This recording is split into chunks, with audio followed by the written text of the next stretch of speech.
and welcome to my channel, OG Star Wars. And before we get started on this Ahsoka theory that I have with her becoming some kind of force or light side goddess, I want to welcome you to subscribe, like, and share this video, and check out my merch as well. I will have that posted down in the descriptions below. So welcome to my channel, and let's get this started. Becoming a force or light side force goddess or priestess, whatever you want to call that.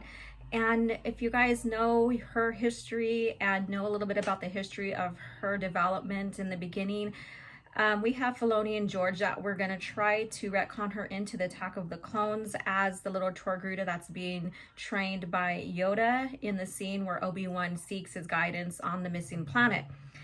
And that's Camino, basically. And so we, in the beginning of her story, we have Plo Koon, who discovered her on her planet, Sheely. And so one of her nicknames that she's known by, other than Snips, is Ashla. And so she was known as Ashla after the Clone Wars. And what's very interesting is Ashla said it was used by Bendu, which is in the Rebels, and that's a word for the light side of the Force. So now think about that. She was known as Ashla after the Clone Wars, and Bindu in Disney canon says that's the word for the light side of the Force, you know, so think about that. So there's one evident right there, number one. And then we get into the Mortis arc of this.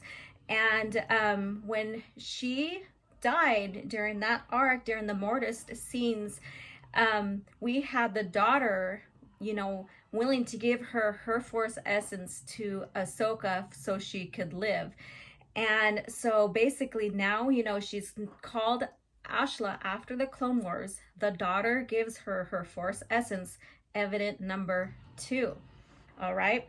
And then from there, we have her, and this is a brand new episode, but I'm trying to go along correctly in the timeline here of her arc and in this evidence. So we have Ahsoka chanting, I am one with the Force, and the Force is with me. Basically, I am one with the Force, and the Force is with me. I am one with the Force, and the Force is with me. I am one with the Force, and the Force is with me. I am one with the Force, and the Force is with me. and she's repeating what Chirrut Imwe says in Rogue One. She is taking out the chip from Rex's head, using the Force, clasping onto his head and removing that chip. And she's chanting that. And now this is twice that we see this used in the Star Wars lore, in the new lore. And so again, I use that as evident number 3. Ahsoka crafts a pair of white lightsabers that she took from crystals from an Inquisitor. And so now she has white lightsaber blades. And so I use that as evident number 4 because we hardly ever see this in the canon, well, in this new canon. So I'm going to use that as evidence as a part of that, because we're going towards the color white. We're going towards the light side of the Force into Ashla. So that's evidence number 4. Okay. And then during the duel with Vader, we know that, you know, she finally finds out who Vader is. It's very surprising to her. And basically he's overcoming her. And then we start from all the energy that's going on between them, all the Force powers and stuff. We see the temple start collapsing. And then fast forward to Rebels, we have Ezra discovering the world between worlds, and we see him realizing, you know, that's Ahsoka and Vader, because he was there. Him and Kanan was there when that temple collapsed, so they don't know if she survived or not. So in World Between Worlds, he goes to that portal and sees her and pulls her out. And she tells him that, you know, this will cause problems, basically, in short. And so she goes back to Malachar, where the temple's at. And that's the last of that they see of her. And so she returns back. However, She then is, during the events or after the Battle of Endor, she goes to Lothal and meets up with Ren to search for Ezra. So she's still alive, and she gets off of Melkor, and she's still alive. And when we see her then, she is in all in white. She has a staff with her that has a circle, a ring. So it looks like she has some kind of priestly goddess kind of thing going on with her.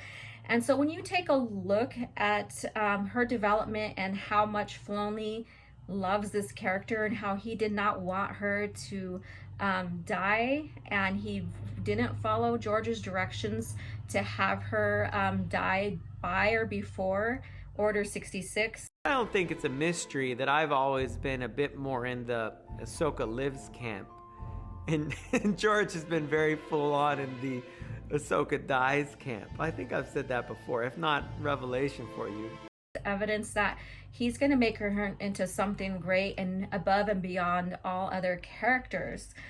And so when we get to 35 ABY, when we get to Rise of Skywalker, we have all the Force ghosts talking to Rey, and she is one of them.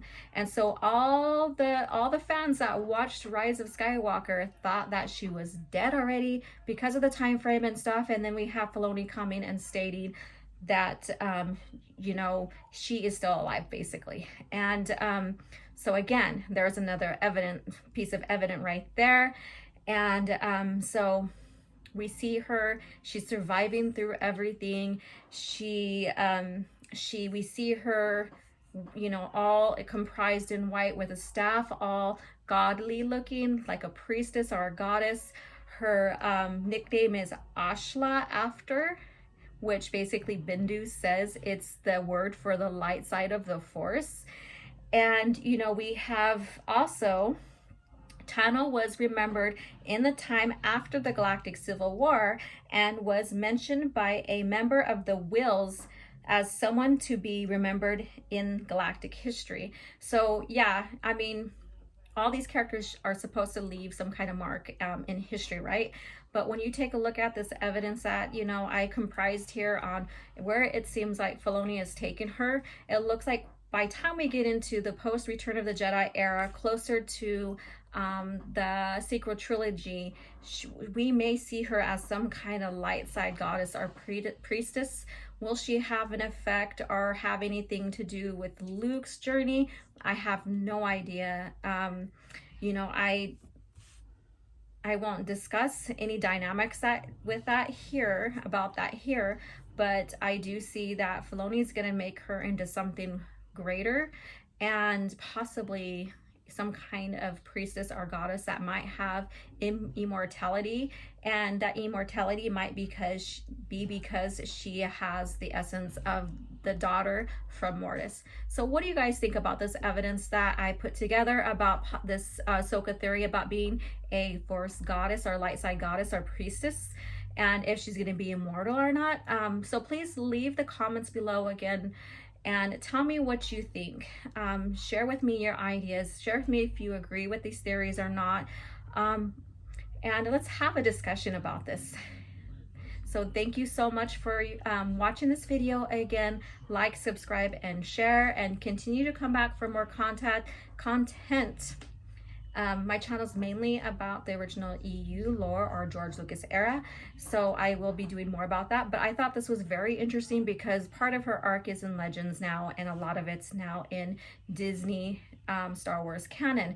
So I thought I'd share this theory with you guys, and I can't wait, in a sense, because of this theory, to see if it comes to truth, if there's any truth in it.